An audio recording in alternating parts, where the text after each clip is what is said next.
Wives of the prophets in Islam. Wives of the prophets in Islam. Wives of the prophets in Islam. Wives of the prophets in Islam.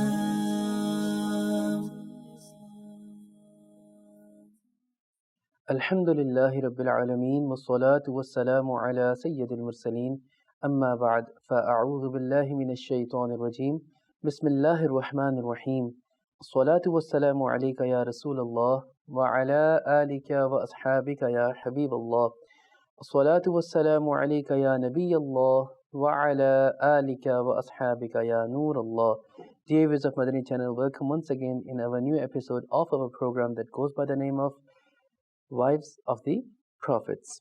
Today, insha'Allah we will talk about one of the wives of Sayyiduna Ibraheem alayhi salam, who is Sayyidatuna Sara rahmatullahi alayha. We'll speak about her excellences, and also we will cover the aspect of their migration in the path of Allah subhanahu wa ta'ala, the difficulties that they bore in the path of Allah subhanahu wa ta'ala. Before that, let us listen to a virtue of sending peace and salutation from the quote of the Holy Prophet sallallahu alaihi wasallam. The Prophet sallallahu alaihi wasallam has said that whoever recites salat upon me 3 times in a day and 3 times in the night, showing devotion and affection towards me, it is upon the mercy of Allah to forgive the sins he committed during that day and night. So dear viewers of Madani Channel, we should ensure that we recite as much salawat as we can upon the Prophet ﷺ, but make a habit of reciting the Durud Pak at least 3 times in the day and 3 times in the night. Inshallah, you'll see many virtues of this in your life. Sallu ala al-Habib, sallallahu ala Muhammad, sallallahu alayhi wa alihi wa sallam.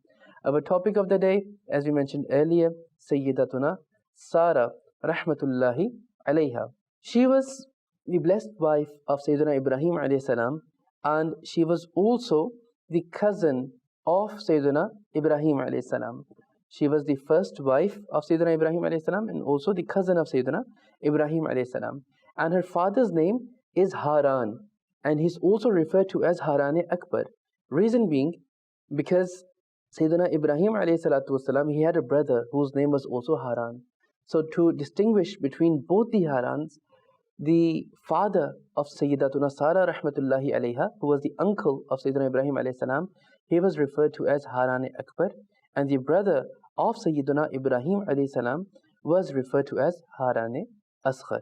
In the books of history, we also come to know that Sayyidatuna Sara rahmatullahi alayha also had a sister whose name was Malka, and she was married to the brother of Ibrahim alayhi salam, whose name was Nahur. So this is a brief background into Sayyidatuna Sara rahmatullahi alayha. And when we talk about the beauty of Sayyidatuna Sara rahmatullahi alayha, it is stated that Allah subhanahu wa ta'ala had given Sayyidatuna Sara rahmatullahi alayha a good character as well as beauty. This is very rare combination to find in people, my dear viewers of Madani Channel. Sayyidatuna Sara rahmatullahi alayha was matchless from the perspective of possessing a great character as well as beauty. Allah subhanahu wa ta'ala had blessed her with both of these aspects. Sayyidina Anas bin Malik radiyallahu anhu states that the Holy Prophet sallallahu alayhi wa alihi wasallam has said that Sayyiduna Yusuf alayhi salam and his mother, meaning Sayyidatuna Sara, both of them have been given a big share of husn, of beauty. Sayyidina Yusuf alayhi salam is also famous and known to have a great personality, very graceful personality. Beauty is also one of the attributes of Sayyidina Yusuf alayhi salam. So the Holy Prophet sallallahu alayhi wa alihi wasallam, he said that Sayyidina Yusuf alayhi salam and Sayyidatuna Sara rahmatullahi alayha, his mother, they both attained a big share of beauty. And in another narration, it is stated that the beauty of Sayyidatuna Sara rahmatullahi alayha was like the beauty of Sayyidatuna Hawa rahmatullahi alayha. Ummul Bashar, Sayyidatuna Hawa rahmatullahi alayha. She also had great beauty. Allah subhanahu wa ta'ala blessed her with great beauty, immense amount of beauty. So Sayyidatuna Sara rahmatullah alayha's beauty is being compared to the beauty of Sayyidatuna Hawa rahmatullahi alayha. And further, Mufti Ahmad Yar Khan rahimahullah, he states that amongst the men, Sayyidina Yusuf alayhi salam, he was very handsome, very graceful. And amongst the women, Sayyidatuna Sara rahmatullahi alayha was very, very beautiful.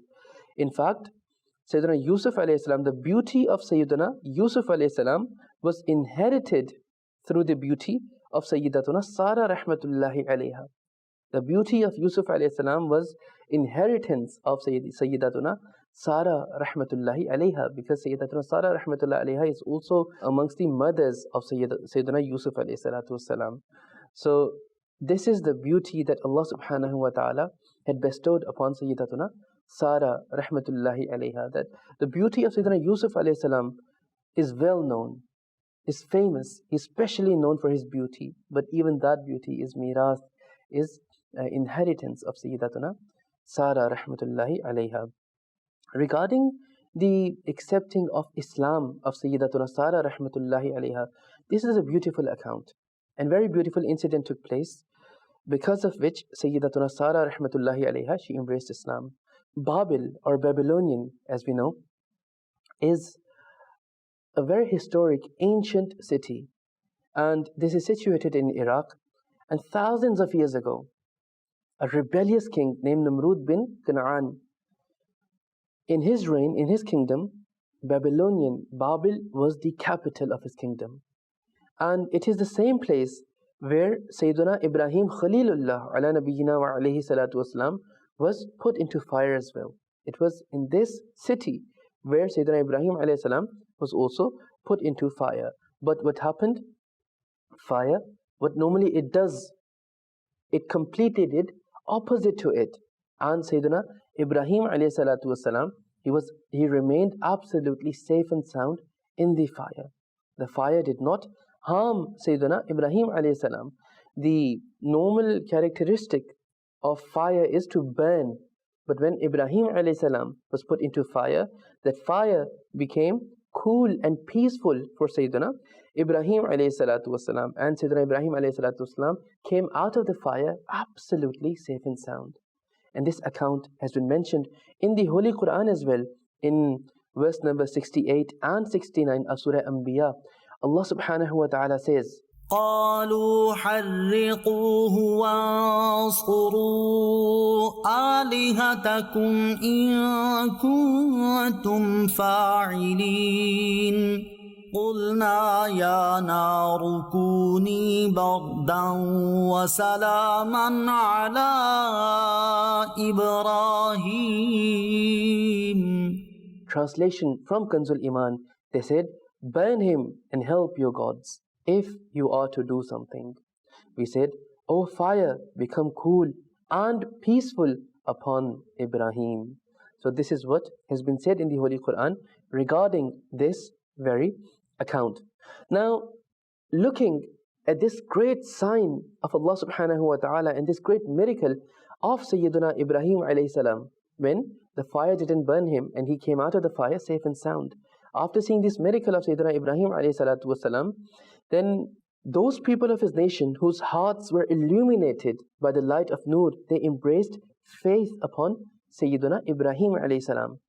And amongst those fortunate people who embraced faith upon Sayyiduna Ibrahim alayhi salam was also his wife Sayyidatuna Sara rahmatullahi alayha.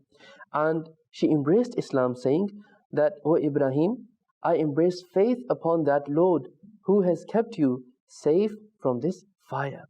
Saying this, Sayyidatuna Sara rahmatullahi alayha also embraced Islam.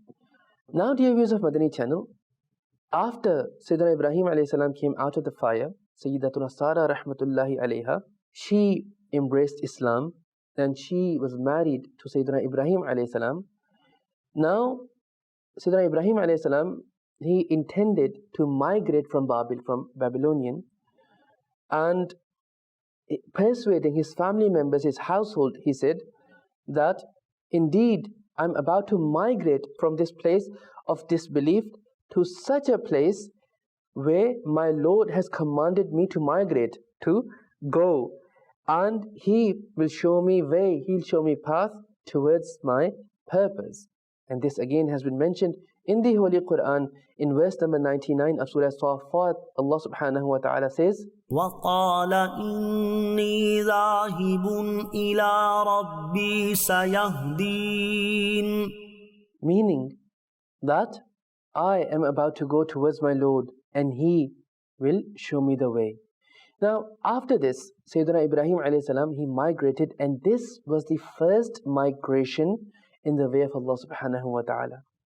Sayyiduna Ibrahim alayhi salam, he was accompanied by his wife, Sayyidatuna Sara rahmatullahi alayha, and his nephew, Sayyiduna Lut alayhi salam as well, in this journey of migration. Now, historians, they say that, first of all, when they migrated from Babylonian, the first place they came to was Haran. They came to Haran, and after staying there for some time, then they left for Egypt from there. Dear viewers of Madani Channel, this place Haran, where Sayyidina Ibrahim alayhi salam first migrated, this is situated in present-day Turkey, in the province of Shanli, Urfa. And then from there, after staying in Haran for some time, then Sayyidina Ibrahim alayhi salam migrated towards Egypt. And then from Egypt, he alayhi salatu wasalam migrated to the Levant. And in the Levant, in the area of Bir Sab'a, which is in Palestine, that's where Sayyidina Ibrahim alayhi salam then eventually migrated. And from here, Sayyidina Lut alayhi salam then went towards Mu'tafika. This is where they separated. And Mu'tafika, where is that? That is at a distance of 1 day and night's travel from Sab'a Bir, where we just spoke about that Sayyidina Ibrahim alayhi salam, he came after migrating from Egypt, he came over here, and from here Sayyidina Lut alayhi salam went to Mu'tafika. And Sayyidina Ibrahim alayhi salam, along with his household, he remained in at the place of Sab'a, Bir Sab'a. Now a time came when the people of Bir Sab'a also started to harm Sayyidina Ibrahim alayhi salam, also started to create difficulties for Sayyidina Ibrahim alayhi salam. And then Sayyiduna Ibrahim alayhi salam migrated from there as well, in between Ramla and Elia. That was an old city of Jerusalem. In between there was a city which was called Qat. At this place, then Sayyiduna Ibrahim alayhi salam migrated with his household from Bir Sab'a, when the people, they started to harm Sayyiduna Ibrahim alayhi salatu wasalam and make things more difficult for him over there. And when we spoke about Sayyiduna Lut alayhi salam moving to Mu'tafika, now in this relation, it is stated Sayyiduna Lut alayhi salam was sent as a prophet towards those 5 towns.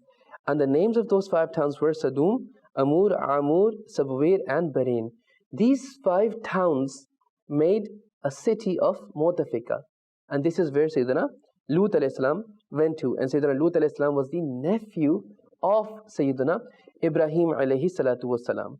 Dear viewers of Madani Channel, during this migration, a point came where Sayyiduna Ibrahim alayhi salam and Sayyidatuna Sara rahmatullahi alayha, they went through a lot of difficulties. A lot of difficulties they had to go through. And according to one opinion, it was the area of Egypt where they had to go through severe difficulties. And what happened was that there was a Qibti king over there whose name was Sadiq ibn Sadun. And he was very, very oppressive, very tyrant king he was. Now, what he would do is that any traveler who would come with his wife, and if his wife would be very beautiful, then he would make the traveler divorce his wife and he would take over the wife. This is what his practice would be. And if the traveler would refuse to divorce his wife, then he would end up killing that very traveler. Now, when Sayyidina Ibrahim alayhi salam and Sayyidatuna Sara rahmatullahi alayha, they came in Egypt, and this oppressive tyrant king came to know about them, then he called Sayyidina Ibrahim alayhi salam to himself, so that he could ask him if Sayyidatuna Sara rahmatullahi alayha is his wife, then he can make Ibrahim alayhi salam divorce her, so that he can keep Sara rahmatullahi alayha for himself. So with this intention, he called Sayyidina Ibrahim alayhi salam to himself. And that very tyrant king, he wouldn't say anything to brother and sister. If someone would be brother and sister, then he would let them go, he wouldn't say anything to them. Now, Sayyiduna Ibrahim alayhi salam, he knew of this ill intention of the king. And by the bestowal of Allah subhanahu wa ta'ala, he knew about the laid principle of the king that he would let go brother and sister, and what he would do with husband and wife, which we've just spoken about. Allah subhanahu wa ta'ala had granted him this knowledge. Now, when he called Sayyidina Ibrahim alayhi salam to himself and asked him about Sayyidatuna Sara rahmatullahi ta'ala alayha, then at that time, Sayyidina Ibrahim alayhi salatu wasalam mentioned his relationship with Sara rahmatullahi alayha, which was from the perspective of his lineage, the familial relationship, meaning that of the cousin. This is what he mentioned to the king. And he didn't mention that she's my wife, because had he mentioned that, then the king would have, of course, he would have oppressed Sayyidina Ibrahim alayhi salam, and he would have made efforts to go about his ill intention. When Sayyiduna Ibrahim alayhi salam came to Sayyidatuna Sara rahmatullahi alayha, after being free from the king, then he told Sayyidatuna Sara rahmatullahi alayha that do not deny what I said to the king. Do not say otherwise. I told the king that you are my religious sister, or sister in religion, and by Allah, on this land there's no other mu'min, no other believer except you and me. This is what Sayyidina Ibrahim alayhi salam said, Sayyidatuna Sara rahmatullahi alayha. Now, of course, there might be a confusion being created over here. That Sayyidina Lut alayhi salam, what about him? But by this time, Sayyidina Lut alayhi salam had left to Mu'tafika, which we covered earlier. So at this moment of time, Sayyidina Ibrahim alayhi salam and Sayyidatuna Sara rahmatullahi alayha were the only mu'mineen, believers on that land where they were at that moment of time. Now, when Sayyiduna Ibrahim alayhi salam came back from the court of the king, then he called upon Sayyidatuna Sara rahmatullahi alayha. Now, at that time, Sayyiduna Ibrahim alayhi salam, when Sayyidatuna Sara rahmatullahi alayha was summoned in the court of the king, and Ibrahim alayhi salam had returned. Now, at that time, Sayyidina Ibrahim alayhi salam stood up in prayer, in salah, and engaged himself in making dua in the court of Allah subhanahu wa ta'ala, asking Allah Almighty to keep his household, Sayyidatuna Sara rahmatullahi alayha, protected from the oppression, from the tyranny of the king. Now, when Sayyidatuna Sara rahmatullahi alayha reached the court of the king, then the king, he himself, going against his own laid principles, he started to proceed towards Sayyidatuna Sara rahmatullahi alayha with the ill intention. Now, in the narration, it is stated that when the king proceeded towards Sayyidatuna Sara rahmatullahi alayha, then she rahmatullahi alayha, she performed wudu, and she pleaded in the court of Allah subhanahu wa ta'ala in these words, saying that, O Allah, if I have embraced faith upon you and your Prophet, and if I have remained chaste, then do not let this disbeliever dominate me. She supplicated in the court of Allah subhanahu wa ta'ala, and straight away, instantly, this dua was accepted, and the tyrant king, he fell on the ground and started to rub his heels on the ground out of pain. And a noise started to come from his nose. This is the state in which he was now trapped in. Now it is stated that when he saw the state of his, he requested Sayyidatuna Sara rahmatullahi alayha to make dua for him in the court of Allah Almighty, so that he recovers, he gets well, and he wouldn't harm Sayyidatuna Sara rahmatullahi alayha. So Sayyidina Abu Hurairah radiyallahu anh, he over here narrates that Sayyidatuna Sara rahmatullahi alayha, she supplicated in the court of Allah Almighty over here that, O Allah, if he dies, then it will be said that I killed him. I'm the one who actually killed him. So this dua was also accepted, and he instantly recovered. But straight away after recovering, he again proceeded towards Sayyidatuna Sara rahmatullahi alayha, and he rahmatullahi alayha once again supplicated in the court of Allah Almighty, and he was trapped in this horrific punishment once again in the same state in which he was before. So this happened 2 or 3 times, and after that he called his courtiers, and he said to them that, by Allah, you've brought a powerful jinn to me, not any human. Take her back to Ibrahim and for her service, give her Hajira, provide her Hajira. Sayyidatuna Hajira rahmatullah alayha was also a Kaniz, a servant of this very king. And he said to his courtiers, to his servants, that you've brought a very powerful jinn to me. She is not a human. Take her back to Ibrahim, and for their service, provide them Hajira, who was one of his servants. And why did he say that you've brought a very powerful jinn to me? Because those people used to be extremely scared of jinns. And whenever they were unable to overpower someone, or whenever there would be a powerful human being, then they would refer to him as a powerful jinn. That is why he referred to Sayyidatuna Sara rahmatullah alayha as a powerful jinn over here. And he told his servants to take her back to Sayyiduna Ibrahim alayhi salam. And up until now, Sayyiduna Ibrahim alayhi salam was engaged in Salah. And when Sayyiduna Ibrahim alayhi salam saw Sayyidatuna Sara rahmatullah alayha coming, then with the gestures of his hand, he asked her that what happened. And she told Sayyiduna Ibrahim alayhi salam that Allah subhanahu wa ta'ala saved me from the deception of the disbeliever and gave Hajira for our service. So this is this beautiful account, my dear viewers of Madani Channel, where Sayyidatuna Sara rahmatullahi alayha, Sayyiduna Ibrahim alayhi salam were saved from the tyranny, from the oppression of this tyrant king. And this was also a saintly miracle of Sayyidatuna Sara rahmatullahi alayha, that her dua was instantly accepted. This was her rank, her honor, her dignity, that Allah subhanahu wa ta'ala blessed her with her du'as being accepted instantly. So dear viewers of Madani Channel, up until now, we've covered the topic regarding Sayyidatuna Sara rahmatullahi alayha. Inshallah, we'll continue our discussion from here in our next episode, where we will cover other aspects, and we'll also talk about Sayyidatuna Hajira rahmatullah alayha, who is the second wife of Sayyiduna Ibrahim alayhi salatu wasalam. So don't forget to tune in once again in our next program, and stay tuned in to Madani Channel. Sallu ala al-Habib, sallallahu ala Muhammad, sallallahu alayhi wa alihi wa sallam. Wives of the prophets in Islam. Wives of the prophets in Islam. Wives of the prophets in Islam. Wives of the prophets in Islam.